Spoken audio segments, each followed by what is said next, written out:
সাখাওয়াত হোসেন মানব সেবা ফাউন্ডেশনের উদ্যোগে ৩২তম বিনামূল্যে চক্ষু ক্যাম্পের আয়োজন করা হয়েছে ইস্পাহানী ইসলামিয়া চক্ষু ইনস্টিটিউট ও হাসপাতাল জামালপুরের চিকিৎসা ব্যবস্থাপনায়।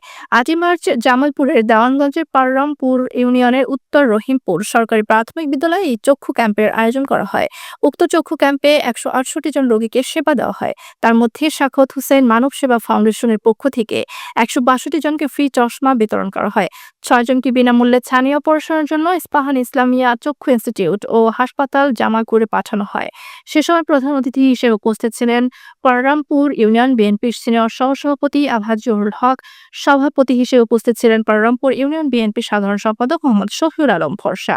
আর উপস্থিত ছিলেন বীর মুক্তিযোদ্ধা আলহাজ আফসার আলী, পাররামপুর ইউনিয়ন ছাত্র দলের সাধারণ সম্পাদক মোহাম্মদ সন্ধান মিয়া, সমাজসেবক মোহাম্মদ লিয়াকত আলী মাজেদ মিয়া, ইস্পাহানী ইসলামিয়া চক্ষু ইনস্টিটিউট ও হাসপাতাল থেকে ডাক্তার মোহাম্মদ জমির হোসেন, ক্যাম্প অর্গানাইজার আতাউর রহমান সহ মোট ৭ জনের মেডিকেল টিম উপস্থিত ছিলেন।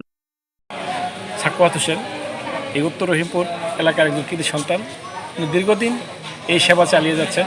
২০২১ সাল থেকে বিভিন্ন দেওয়ানগঞ্জ বক্সিগঞ্জের বিভিন্ন ইউনিয়নে সে এই সেবাটা দিয়েছেন। উনি এখন থেকে আমাদের এই উত্তর রহিমপুর প্রাইমারি স্কুলে প্রতি মাসে একবার এই ক্যাম্পিং করবেন। তো তা আমরা দীর্ঘায়ু কামনা করি, আর আমরা এলাকাবাসী তাকে সহযোগিতা করব, সেই জন্য এই কর্মসূচিটা চালিয়ে যেতে পারে। ধন্যবাদ।